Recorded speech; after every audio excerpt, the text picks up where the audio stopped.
Good morning! For today's video ay gawa naman tayo ng puto na cookies and cream. Sobrang konti lang po nang gagawin natin kasi snack lang po namin ito.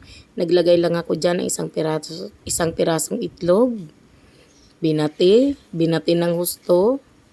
Pagkatapos ay maglagay po tayo ng oil. 3 tablespoon po yon yung oil na yon. Kahit anong oil po, kahit melted butter, mas masarap kung merong kanon.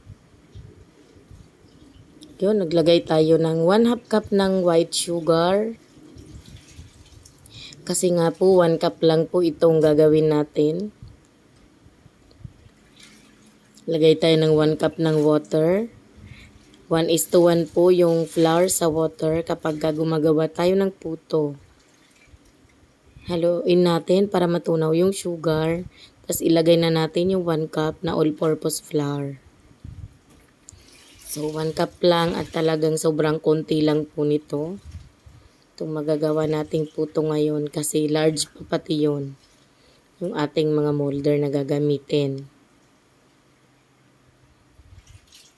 Yun, maglagay din tayo ng powder milk para talagang masarap. Isang sachet lang po yun ng powder milk. 33 grams yung isang sachet na yun. Then 1 tablespoon ng baking powder. Yes po, tablespoon po. Wag na kayong magtaka kasi ganyan na talaga lagi lahat sa mga video ko.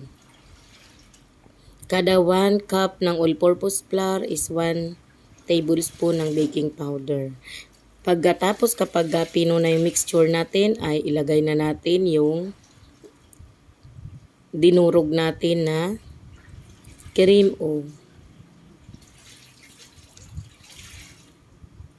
Diba 2 piraso din po yan na cream o.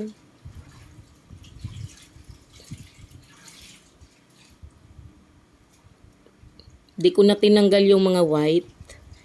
Yung feeling niya na white, di ko na tinanggal.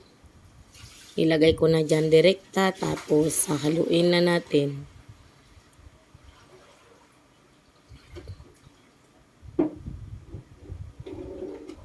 Halo lang para ma-mix lang ng mabuti yung ating mga cream o.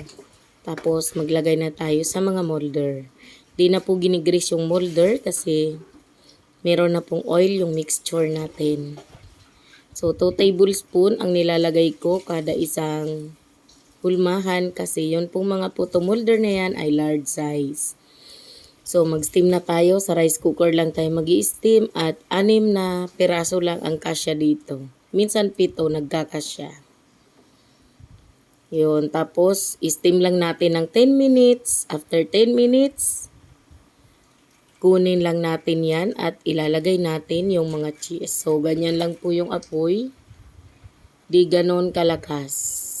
Medium lang. After 10 minutes, tinanggal natin para ilagay yung cheese na hiniwa natin. Kapag isasabay kasi natin, mamemelt ng gusto, hindi na natin makikita yung cheese. So, after another 2 minutes, tinanggal na natin. At ayan, medyo na-melt na yung cheese. Hindi sobrang melt para kitang-kita pa rin. At ito na po yung ating finished product. Ang cream o puto, cookies and cream. Yung tawag ko dito.